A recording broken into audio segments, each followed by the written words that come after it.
story begins in a cluttered garage where Charlie is working on the small plane his wife, Sarah, had given him for his birthday. He tightens bolts and checks gauges while she stands nearby, telling him she's leaving soon for a business conference in London. She asks him to go with her, but Charlie shakes his head. He has work he can't leave. What am I gonna do without your coffee for... Do they? You sound really... Days? I thought you said 4. Yeah, you know. I can't. I'm trying to untangle at work. Oh, this is a list of things that need to be water. Key for Mike and his son for the boiler. Right. Need reminding. A short time later, Charlie arrives at CIA headquarters. He passes through the many scanners and checks he had helped invent for the decryption and analysis unit, then gets to work. Mid-morning, he gets a message from Equalizer, a mysterious contact he's dealt with for years. As usual, the tip comes with classified documents for sale, but this time Equalizer warns the files could put the CIA at risk. Charlie guesses the source might be Istanbul, but Equalizer brushes him off. Charlie starts analyzing the material, but even with his skill, the code won't break. After lunch, Sarah calls from London and says she's arrived. Charlie already knows because he's been tracking her, but he doesn't say much. He's too focused on the documents. Sarah? No. Eller. Right. I know I tracked you. I'd be hurt if you declined to let you know I'm here. Right. All right, take a walk. Go get some fresh air, honey. Get coffee. Try to keep me awake. Hey, listen, I'm on to something. Yeah. When the code still holds, Charlie takes his computer into a restricted area with a more powerful system. It takes hours, but he finally unlocks the files. What he finds shocks him. Top secret government reports showing a drone strike disguised as a suicide bombing. The files include news clips reporting 150 casualties, among them French Special Forces and Danish Marines. The operation was organized and covered up by Chief Moore, Charlie's boss. That night, Charlie calls Sarah, but she doesn't answer, so he leaves a voicemail. The next day, Charlie arrives at the office and finds Moore waiting for him. Moore takes him to Director O'Brien's office, who recently took the position.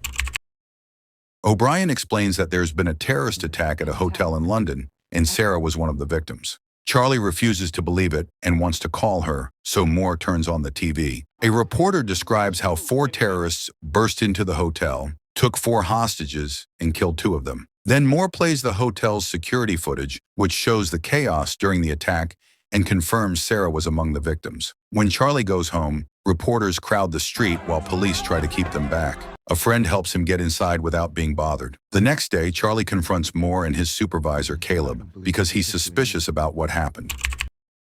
He can't believe the terrorists slipped past thousands of cameras in London and even drove through traffic without being seen. Moore promises they're investigating, but Caleb sends him home. Away with this. You have my word. Tell me what we know so far. With respect, that who did this are held to account. Forgive me, sir. I don't believe we've officially met. What will that look like, sir? The specifics yet. And as soon as we can, some time.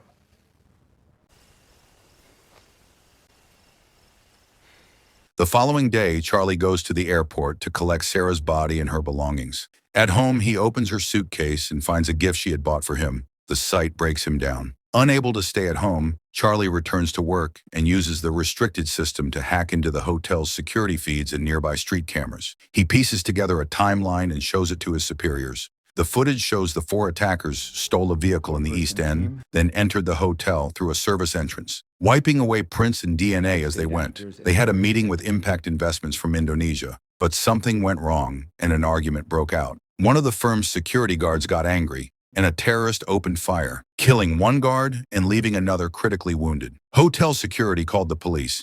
Desperate to escape, the attackers rushed into the conference room and took several hostages. Sarah was captured after she tried to help some of the guests escape. Charlie runs voice and facial analysis and manages to identify the 4 terrorists. The team includes Mishka from Moscow, a former South African Special Forces operative named Lawrence, a mercenary known as Horst, and a former intelligence officer called Gretchen. When Charlie notices that Caleb and Moore don't react, he realizes they already knew everything. They tell him they're dealing with it and send him to see a therapist. Important we assess you're well enough to support you. You mean denial, anger? Say more. She's gone. Speak to her on the phone when she called. And you blame yourself. With her when she asked me to. 'Cause I never... The next day, Charlie hides a small chip inside his ID badge and walks through security without the scanners picking it up. Back in his office, he prints out the classified files and uses a skimmer on the printer to create a digital copy. That night, Charlie goes to a bar and spends the whole time staring at a jukebox. The following morning, he confronts his superiors again with the printed documents. He lists Moore's secret operations, the bombing of a hospital in Syria, and an airstrike on an Allied base in Yemen that claimed thousands of civilian lives. He threatens to take everything to the director and reveals that he's activated a dead man's switch. If he doesn't enter a code every 5 hours, the evidence will automatically be sent to major news outlets around the world. In exchange for his silence, Charlie demands full CIA training, fake passports, cash, a gun, and information about the people who killed Sarah. After the meeting, he returns to his car and throws up from the pressure. At the office, Moore insists the dead man's switch is a bluff, but Caleb warns they can't risk it. He suggests finding the trigger, and if it turns out to be fake, they can stage an accident during Charlie's training. Later, Caleb and his team try to figure out how Charlie copied the classified files. They suspect he used a skimmer, useless on secure computers, but effective on a printer. Charlie might have sent the files to print and used a magnetic strip to copy the data. Reviewing the security footage, they confirm he bought a magnetic strip from a store, though they still can't figure out how he managed to bring it in or out of the building. The team also searches Charlie's house and finds he had visited a certain bar twice. They head there to investigate and discover an ABBA CD hidden under the jukebox. Caleb selects that CD from the jukebox list, but only static comes out. They take the CD Charlie had left behind. Meanwhile, Charlie arrives at a CIA training compound where Colonel Henderson greets him. They start with shooting practice, but Charlie isn't much of a marksman. He has to move close to hit the target. Kind of far. Just a few rounds. Jesus, Mary and Joseph. Guess I just have to get that close. 50-50 chance of hitting something. When it comes to explosives, though, he works fast and impresses Henderson. Next, Charlie trains to memorize his new identity. Henderson pushes and throws him around, forcing him to repeat his cover story under stress. Once he masters it, they finish preparing his new passports. That night, Henderson visits Charlie's room and tells him he's not a killer. Charlie insists he only wants justice. Henderson hands him a gun and orders him to aim at his chest. Charlie's hands tremble, and he eventually lowers the weapon. At the office, the agents spend hours decrypting the CD before realizing Charlie had been bluffing about the dead man's switch. They alert their superiors right away, unaware that Charlie is listening. The chip hidden in his badge turns out to be a bug planted on the files he gave them. Moore immediately calls Henderson and orders him to arrest Charlie, but he's already gone. After ending the call, Moore spots the bug on the documents and speaks directly to Charlie, accusing him of treason. Charlie removes his earpiece before boarding a plane. When he arrives in London, he clears customs and begins his journey toward Paris. Charlie's fake passport shows up in the CIA's system, prompting Moore to send Henderson after him. In Paris, Charlie rents a small hotel room close to the restaurant where Gretchen often appears. After waiting a while, she finally shows up, close enough for him to start tracking her phone. He spends the day watching her apartment building, waiting for her to leave. When a tenant exits, Charlie slips inside and uses an online tutorial to pick the lock to her place. Inside, he searches the apartment, taking photos of her schedule. He finds a gun hidden in a drawer and decides to keep it. Suddenly, his tracker alerts him that she's returning. He hides by the stairs, ready to confront her, but when she walks in, he freezes. Unable to pull the trigger, Charlie retreats to his hotel, imagining Sarah waiting for him. After calming down, he studies the photos and notices that she often visits a hospital. A quick hack into her medical records reveals she suffers from severe allergies. The next morning, Charlie buys an armful of flowers, then waits at a nearby cafe. When he spots her heading toward the hospital, he follows. Inside, she's undergoing tests when the doctor steps out to fix a glitch on the computer. Charlie seizes the moment, sneaks in disguised as a doctor, and locks her inside the machine. As she panics, Charlie starts filling the chamber with pollen. Outside, the real doctor and a nurse hear the noise but can't get in. The door's locked. Gasping and weak, she struggles to speak. Charlie demands to know where to find Horst, the man who shot Sarah. When she can't answer, he opens the chamber, only for her to shove him into a desk. A violent fight breaks out, crashing through every piece of furniture. Charlie pulls his gun, but she knocks him down and runs out. He chases her into the street, but before he can shoot, she's hit by a speeding car. Shaken, Charlie forces himself to approach and grab her phone before fleeing. Back at the hotel, he cleans off the blood and quickly packs. That night, he heads to the bus station and buys a ticket to Marseille. News of her death soon reaches the CIA. O'Brien questions Moore, who simply says it looks like an inside job. Later that night, Charlie drinks heavily in a bar, trying to drown his guilt. For a moment, he thinks he sees Sarah dancing, but it's just a stranger who looks like her. Then he spots Henderson entering the bar. Panicking, Charlie shoves through the crowd and escapes into the streets, ducking into another bar to hide. Henderson tracks him there too. Charlie rushes to the bathroom and locks himself in, but there's no window. With no escape, he steps out and faces Henderson at the bar.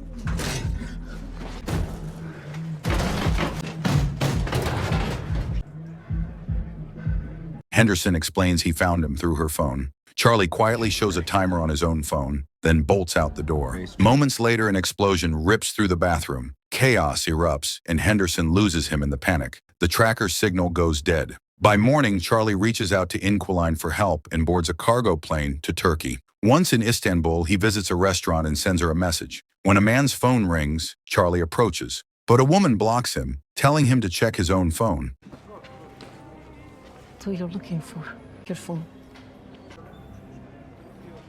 Outside, the same woman approaches again, revealing she's Equalizer. She already knows about Sarah and instructs him to hide his hat and backpack in a shopping bag. She tells him to blend in for a while, pretending to shop, and meet her later in a nearby garage. When they meet again, she drives him to her home. Along the way, Equalizer opens up about her past. She became a hacker 6 years ago after her husband died. He had been a CIA asset working undercover for Russian intelligence. In fact, he was the original Equalizer and had taught her everything she knew. According to the official story, he accidentally fell from a window. When they arrive at her home, she tells Charlie this is the only place she's managed to stay longer than 3 years and admits she's tired of running. If the Russians ever come for her, she has a gun ready to end it herself. Then they shift the conversation to the case. Horst is the leader who hires mercenaries for Moore. Lawrence is an arms dealer, so Equalizer volunteers to pose as an arms seller to make contact with him. Lastly, there's Mishka, a frequent traveler who posts everything online.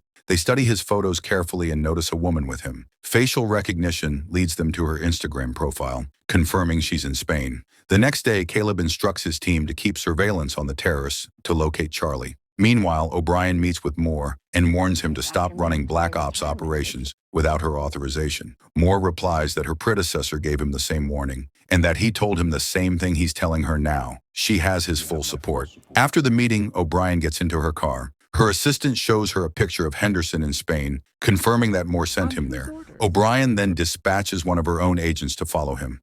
Meanwhile, Charlie and Equalizer locate Mishka by hacking into a hotel's security cameras. Charlie travels to Madrid and checks into the same hotel, learning that Mishka enjoys swimming in the glass pool that connects 2 rooftops. At the same time, Henderson arrives in the area, tracking Charlie's movements. The next day, Charlie starts assembling a small device to use against Mishka and hides it inside the hotel. Later, he follows Mishka to the bar, unaware that Henderson is already in the lobby. Charlie spots a suspicious man at the counter and realizes he's seen him before, meaning he's being followed. He quietly alerts Equalizer through his earpiece. She runs a quick search and confirms the man is a CIA agent. She also spots Henderson on another camera feed and urges Charlie to abort, but he refuses. When Mishka heads to the pool, Charlie confronts him, demanding to know where to find Horst. He warns that if he doesn't talk, the pool will collapse. You held a gun to my wife's head.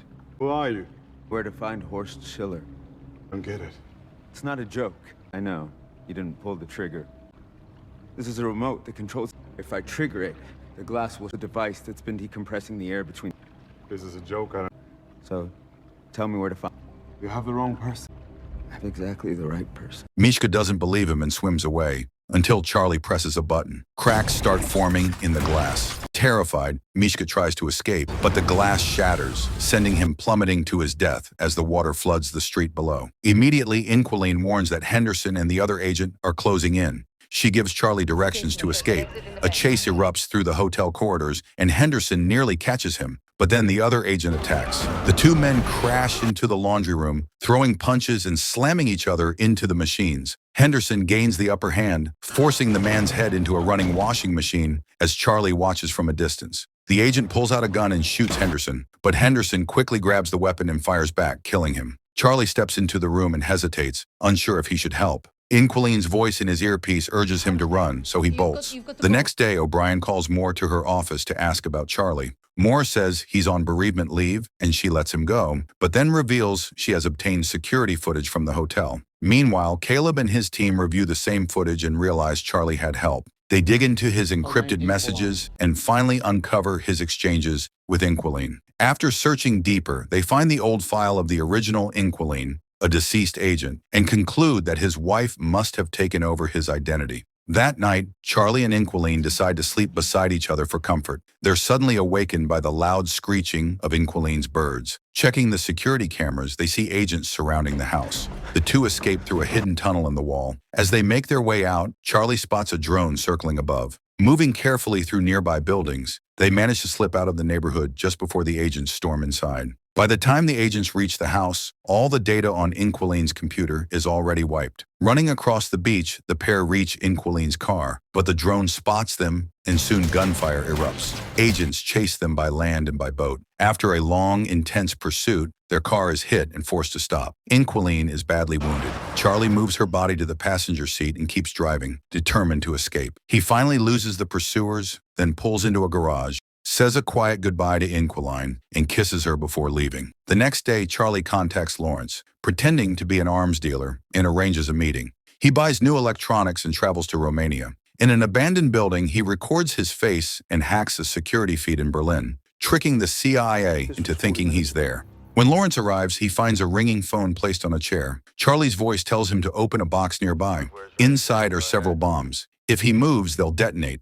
Among the items in the box is a photo of Sarah. Charlie steps out of the shadows and demands to know where Horst is, promising to deactivate the bombs if Lawrence cooperates. Lawrence explains that Horst operates in Russian waters and usually receives deliveries at a Baltic seaport. When Charlie asks how to reach him, Lawrence says he only gets coded messages from his men. All the codes and contacts are on his phone, which he tosses to the floor. Charlie picks it up and leaves. Moments later, the bombs explode, killing Lawrence. Put the money on the chair. Hardware's right there. Go ahead. Armed an IED. It's on a beam trigger. You drop the beam, it detonates. London, that's Sarah. You took her life. Okay? I didn't shoot her. Need to know, and I'll deactivate the device. Isaac, he's gone. Horst's gone. You are of no use. Right? He stays on his boat. Right? These missiles. Cafe. Harshavia. And that's it. Protect him.